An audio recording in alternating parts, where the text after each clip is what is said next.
Ayan, ang puting inahin. Dalawa lang pala napisa. Hello mga kanokis, sumaglit lang ako sa farm ng isang araw para kunin ang dalawang sisiw na napisa. Sa sobrang init yata kaya dalawa lang napisa. Itong batang gold ng itlog na agad. 4 na ang itlog.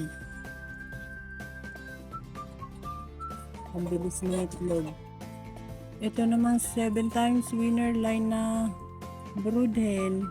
Ang dami ng itlog, hindi pa pala nalimlim.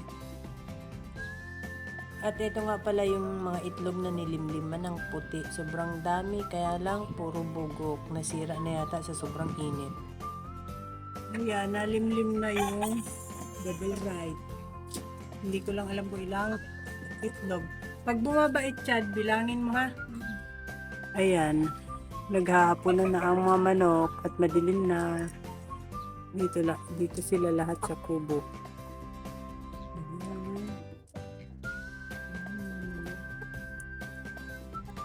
Dito sila lahat.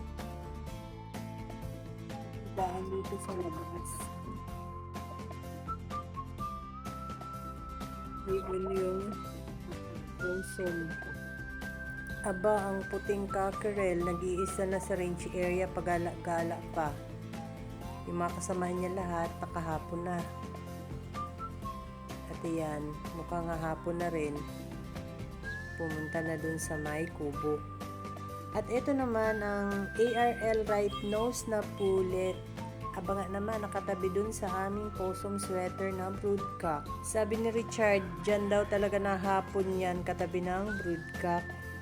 Baka magpababa na yan maya-maya. Nakakatuwa naman, ang bilis yatang mangingitlog ng aming pulet. At yan, kinukuha na ni Richard yung dalawang sisiw. Iiwanan ko na lang yung inahin. Yung sisiw lang ang iuuwi ko at sa bahay ko aalagaan. Ang sisiw. Buti mabait yung inahin. Dadalawang sisiw. Ayan, ang dalawang sisiw ng puti. Dadalawa lang ang napisa. Iniwalay ko na agad sa inahin.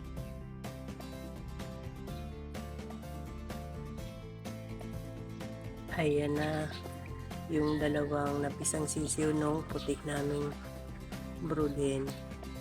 Nagpapakabuhay ang dalawa. Third day na nila. Second day pala. Second day na nila. Ayan, natuka na ng nainom na rin. Saka hindi na shop ng shop. Mainit ngayon kaya okay lang sila dyan sa malaking kahon.